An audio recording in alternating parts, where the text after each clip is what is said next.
What's going on, everybody? Good morning. How are you? Um, it's a Saturday. My light doesn't look very good this morning. Let's see, I'll bring that up. I'll open. I mean, it is still dark outside. But yeah,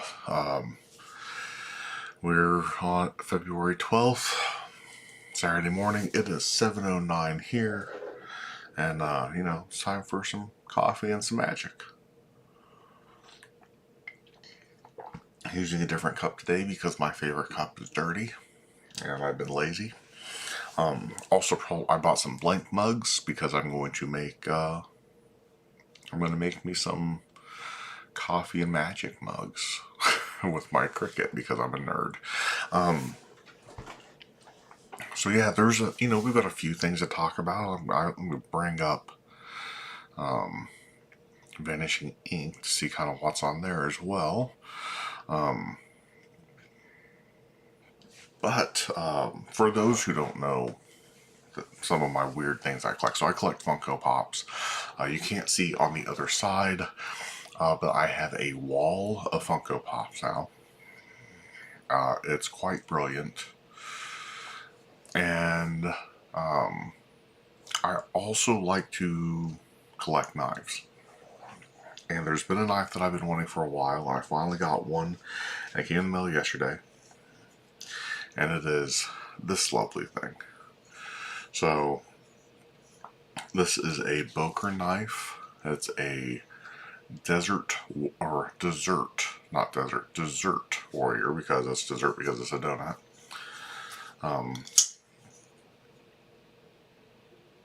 Nice knife, big knife. So a lot of times when I get knives, they're very small for the hand. So this is I think this is an extra large. Yeah, so this is an XXL. So this is bigger than what they would normally be. But for my giant hand, this is like the perfect size. But I've been wanting one of these guys for quite a while. So, really excited I got him in the mail yesterday. It's got a button to launch like a quick release for the blade. I'm so pumped. It's got like a nice little pocket clip. So, I don't know if I'll actually carry this because it is a very large knife, and I need to look at the laws in Missouri to see can I actually carry this on my person. Because the blade is definitely more than 3 inches. So, I don't know how the laws are in other countries or in other places, but I know if you're familiar with like knife laws in some places say you can't have a blade longer than like 2 inches, 3 inches. I don't think there's any states that say you can't carry a knife at all. At the end of the day, how are they going to know if you're carrying one anyway? But I don't know if there's any countries that have any like knife restrictions. I know like there's countries that have a lot more knife crime. We actually have more knife crime in the States than is ever talked about. It's actually higher than gun crime. But we don't like to talk about that here in the United States. I'm full of funnies this morning. I've actually been up since 3 this morning, so that's been fun. But I'm rambling about weird stuff, so let's look and see what is going on with Vanishing Ink this morning. They got some more puzzles in. I think last week we looked at Band Vanish. They've got a packet wallet, looks like a packet trick wallet, some puzzles, the Morph Egg, and the Cast Harmony puzzle. A freaky pencil, fun visual effects using a pencil. That could be interesting for EDC kind of stuff. I do love EDC stuff. I'm not familiar. I'm always a little hesitant when I'm not familiar with the creators at all. That's mostly just like you just never know. So many people are putting stuff out, and so much stuff is going out that's just not good. or doesn't hold up very well. So I think, you know, that's always something that you've got to kind of keep an eye on. Let's see. I've got some Tenyo stuff, magical sneakers, magical chocolate from Tenyo, charisma by Tenyo, magical burger by Tenyo, magical sushi by Tenyo. They just do a big release, magical calendar. There's something Pringles to go plus by Taiwan Ben Magic Shop. X Black Hole. The Gaff Lighter Project is on here now from Adam Wilbert and Volpine Creations. And, you know, if Vanishing Ink is the way you have to go to buy it, you know, that's the way you have to go. But a lot of the magic that I like buying directly from creators, honestly, at the end of the day, it helps the creators more than it does if you buy it through Vanishing Ink or places like that. So, like, there's deals that go down where they'll either take a large stock of it and then pay you whatever, like, the wholesale cost is, and then they resell it. So, let's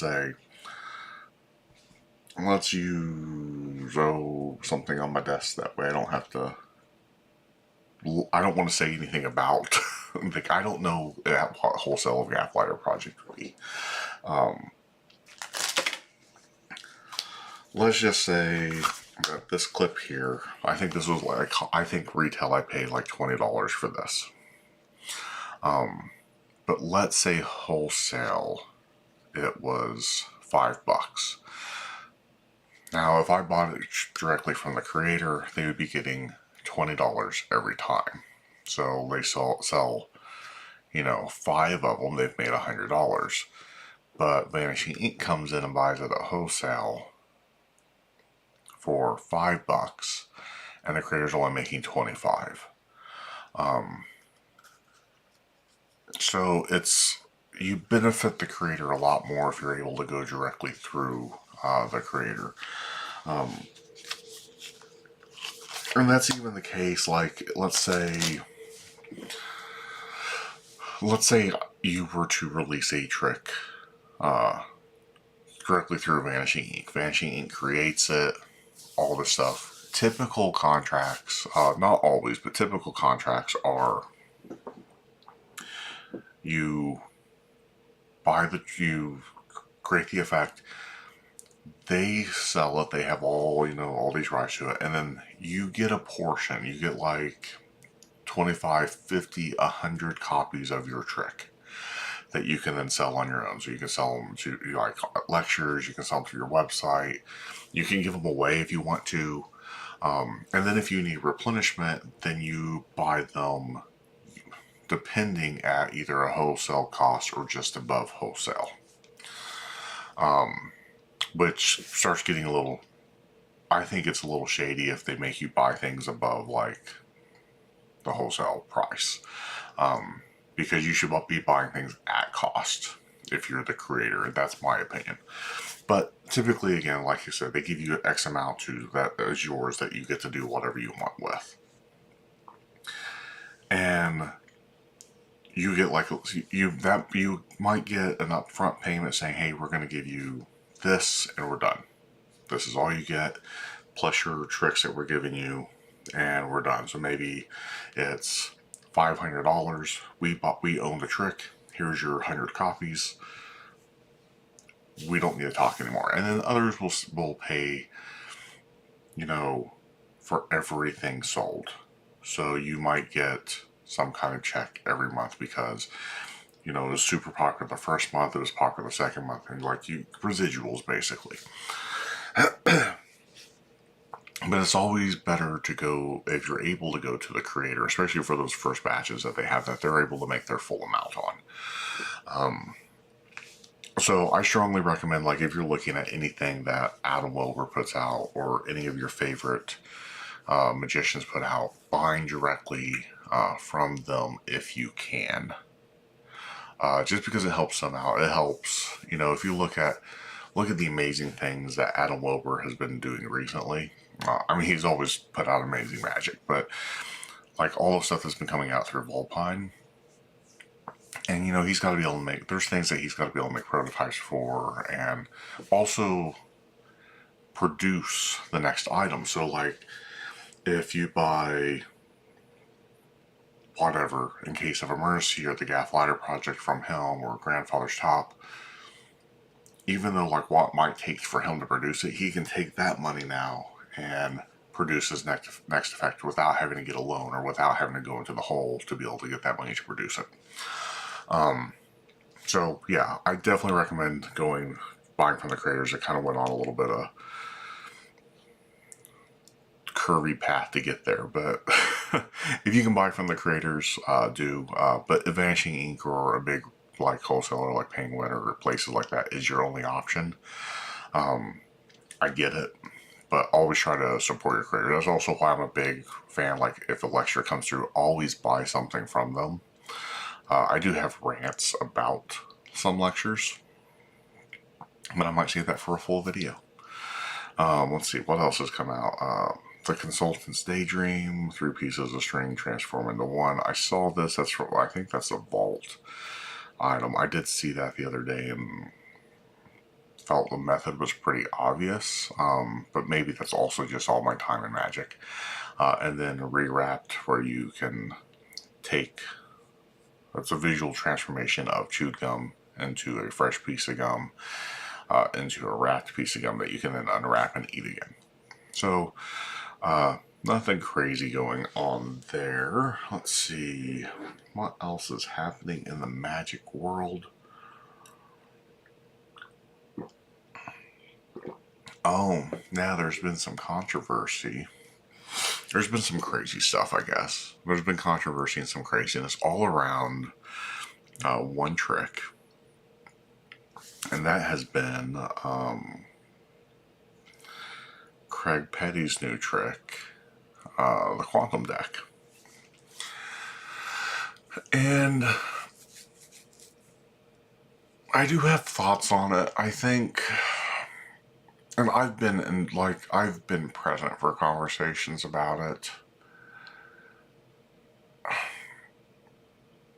It's such, here's the thing about a lot of Magic. A lot of Magic is subjective, and I see there's arguments that I saw recently where with what you're getting, the deck should only cost like $10. Well, for a lot of Magic, for what you get, the trick should only cost $5 or $10 if you really want to dig into how much it might cost to produce it. The RD Insta-Light should only cost $10.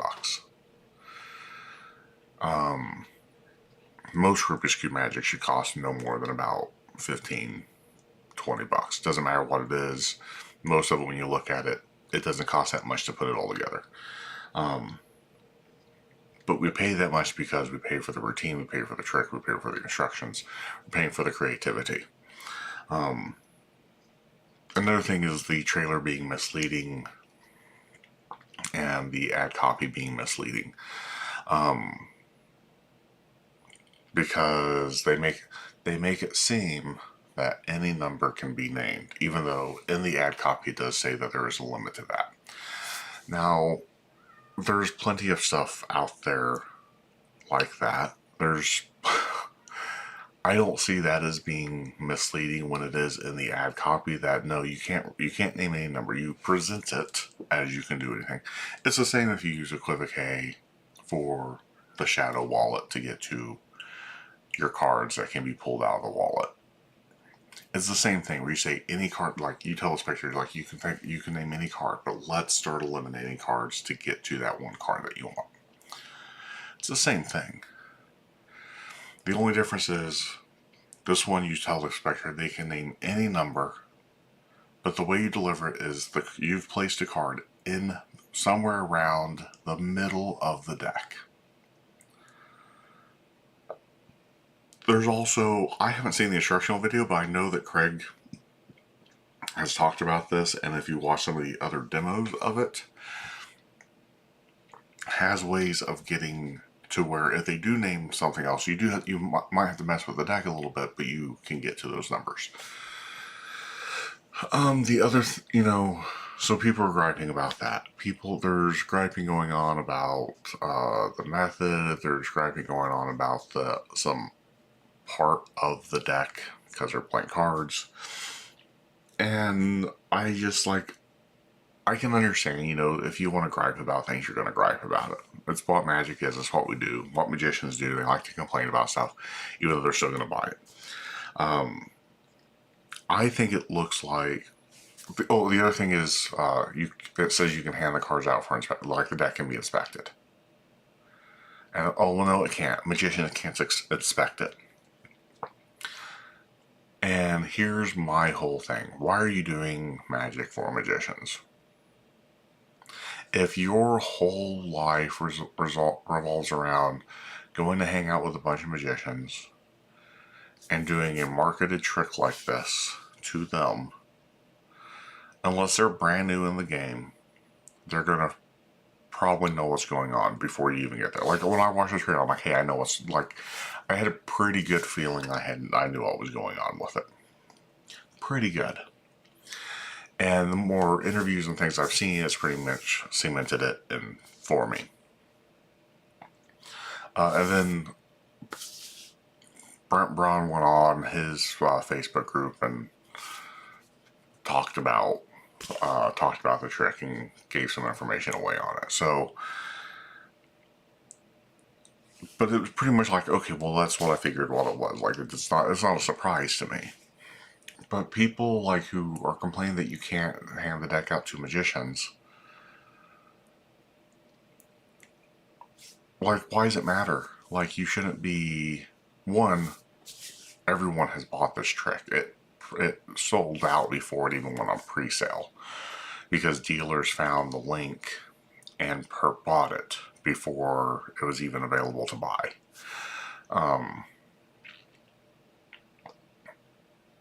And those websites all sold out, and it's not even officially being sent. Really supposed to be being sent until Monday. So everyone's going to have this. But the whole idea, I don't know.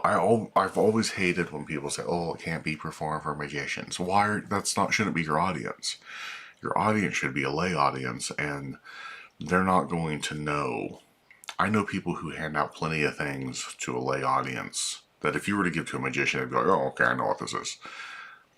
I know magicians who hand flipper coins out to their audience to be examined. And they don't find anything. But you hand it to a magician, and we hold things weird. I even had a magician friend of mine do a trick for me back around the holiday time, back around Christmas. And they were doing the trick, and it was a great trick. But I kept messing it up as a magician because I don't just cut to the cards. I always riffle the cards to cut to them. Because he said, cut roughly half. So I started riffling up where I felt like half was and cutting them, instead of just cutting the cards, which kept messing up the effect. And then he even admitted, magicians do things different, so it's, this is kind of normal for a magician to do. And he can alter the trick to make it where it works more on magicians. But then you run into the other risk that, okay, well, this part that works for lay people 100% of the time, now I've had to alter it a little bit.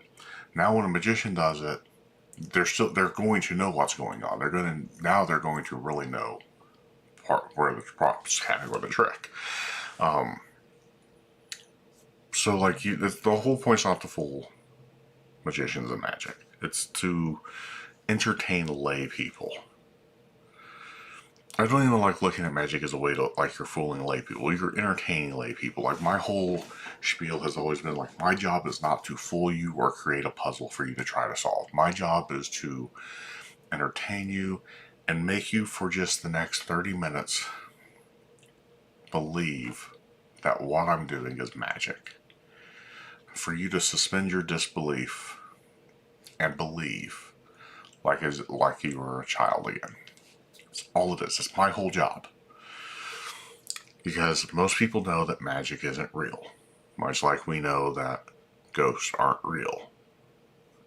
Like, it's just, I don't know. But anyways, all this controversy and a lot of things came from, all the stuff around the deck and like, oh, all this, all that. But another person did a video and they were talking about it, and like you could tell that, like, it's funny because there was a comment made. I'm not going to quote it perfectly. I'm not going to say who this is. You can find it on your own. But made a comment like, I only stock stuff in my shop that's good quality and honest, and so I won't be selling the Quantum deck. But the first effect that's available in his shop that he's bragging is good quality. Everyone I know who has purchased it has broken before they even gotten to use it in performance. So you can't sit there and lie to me and say that the only thing you stock is good quality stuff when you stock garbage that breaks easy and people aren't able to perform it. So that's just kind of an irritating thing. And then like talking about like things, there's another thing, and Craig actually brought this up too, was like they were sitting there saying any trick that's been hyped up, they're doing it for a reason because it's not a good trick and they're just trying to sell it. Something like that. That's not verbatim, but something along those lines. And then the very next thing he goes to talk about, I was like, have you heard all the hype around this trick? Oh, it's a good one. It's like you're now doing what you're accusing the other trick to do. And I don't believe there was a ton of hype around the Quantum deck. One, there was no name announced until like the last day. The trailers, I mean, I guess they hyped it up a little bit like there was a new release, but the trailers weren't even trailers. It was like you'd see a video of Craig looking doofy as he's at a bar or something, and then that was it. And then like coming in 4 days, and then the next year it was coming in 3 days, and it would be like the same clips. So I don't know. It's just kind of, it's irritating. Magicians are starting to irritate me again more and more. It's one of the reasons why I stopped messing around with the magic community a long time ago. Was just how magicians can be. They just always want to, like, they just always want to pick apart things. They always want to, they like to talk trash on each other. And it drives me nuts. Like, I get, like, if a trick's not good, like, okay, that's not good. And even, like, and I've admitted this before so many times, I'm not the biggest Craig Petty fan. I'm really not. I think there's a lot of things that I think we could have some interesting conversations, but I do think that we would probably also want to kill each other. Who knows? We might end up, like, if we were to have a conversation or ever meet, we might end up being like best of friends. I don't know. But I think we'd end up having some debates on things. I think we would get on each other's nerves. I don't think it would be just like a him getting on my nerves. I think we would get on each other's nerves talking. And that's fine. And I don't have to like a person or a creator to respect them or respect some of the effects that they've put out. And they could, like, he's probably had some stinkers. I think he's had some good stuff that's come out recently. There's been some stuff that I think has been overkill. Like, I appreciated the Cy Stebbins project that he put out, but I think on that, like, you get a special deck, and I want to, when I watched the whole video, but it's been a while, so I'm not going to say, but I think that there's only one trick in there that utilizes the special part of the deck. So, like, honestly, it could have just been a download. And I think, if I remember correctly, that trick is taught somewhere else, like on another one of his projects. So, there's that. But I appreciated the Cy Stebbins product, especially at a time when I was really, where I was like, oh, I'm interested in Cy Stebbins. But yeah, magicians just suck. It's the same thing where like you have so many magicians that talk trash on each other, or they have picked a target and decided that that's who they're going to pick on, that's who they're going to talk trash on. I think one of those is there's a magician that I would consider him not a close friend, but I would consider him a bit of a friend. Like we're not hanging out, we're not talking. Once in a while, we'll chit chat a little bit on Instagram, and I think he's super nice. But I know a lot of people talk trash on him. I've heard it. I've heard it firsthand experience. I've heard it from looking at magic forums. I've heard people griping about it on Facebook, groups, saying that he doesn't fulfill orders. And I have never had an issue with this guy.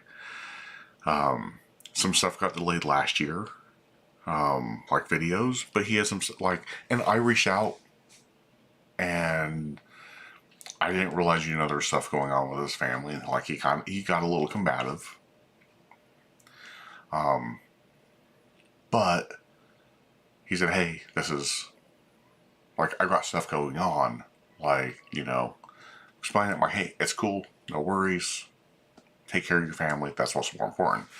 And he came through with everything. Like, I've never had an issue. Anytime I order from him for one of his projects, I get it.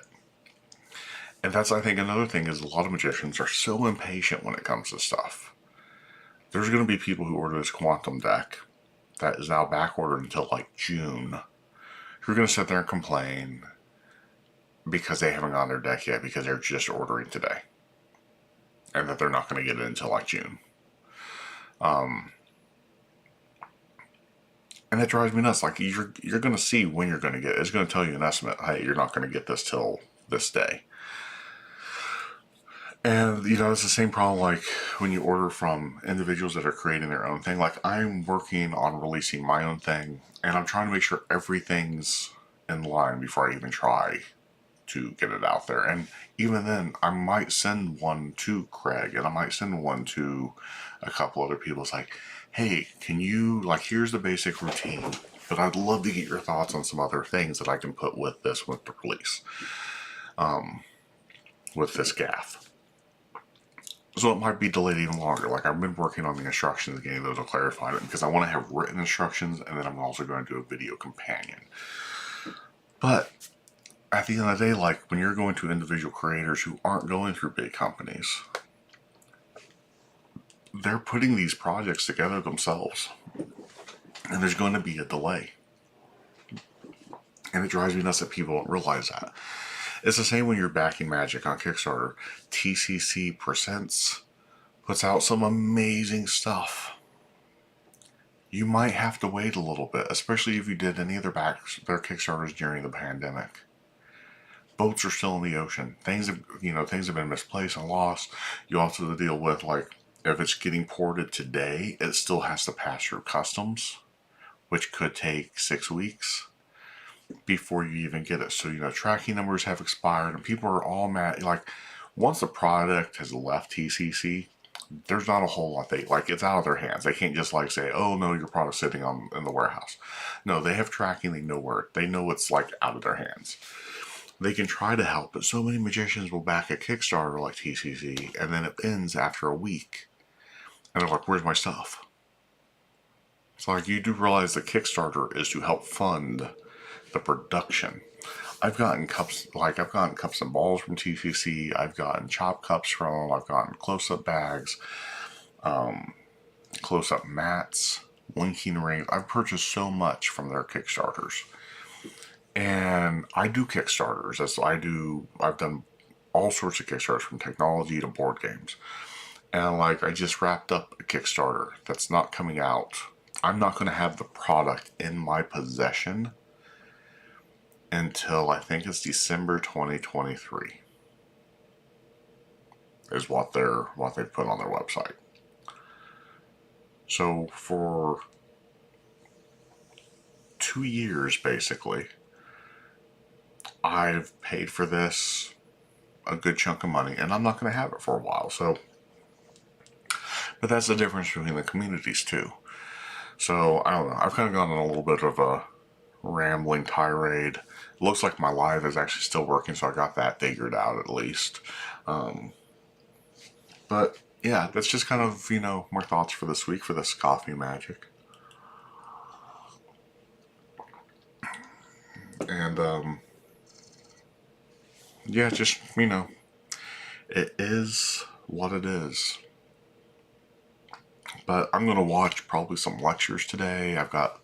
It's Saturday. I took yesterday off. I took half of Thursday off to just kind of relax and give myself a little break from everything in general. So my plan today is to watch some lectures. I'm going to rewatch the Justin Miller New Year's Eve lecture because it was phenomenal. I attended live, but it had to drop after like 2.5 hours because it was like supposed to be 4 hours long. I think it ended up going like 6 hours, which is phenomenal. Justin's such a great guy, and puts out some amazing magic. But again, for some reason, people like to pick on him, and I'll never understand it. And again, it's a shame how magicians are. Even if you do one bad thing, like I know magicians that I could tell people, I could tell people like, oh, this is what this person does. I like that I've seen them do, and probably get people to turn on people that other magicians that they have no idea what their normal life is like. But I would never do that because I don't do that. One, I don't do that to friends. Like, I don't care like how crazy or stupid you are, because I have a lot of crazy friends. That's who I associate with, is normally crazy people. But like, I would never try to start damaging someone's career in any way. Something might happen accidentally, but then I would go out and correct that if I did do anything like that. But yeah, I think that's where I'm going to end the stream today, guys. I want to thank you for tuning in and watching. If you watch live, awesome. Thank you. If you're catching on the replay, awesome. Maybe we'll catch live someday. But yeah, that's pretty much all I have. Probably won't do a coffee and magic tomorrow. Mostly I've been doing two or more a weekend, trying to figure out this whole auto stopping issue, but it does seem like I have figured it out.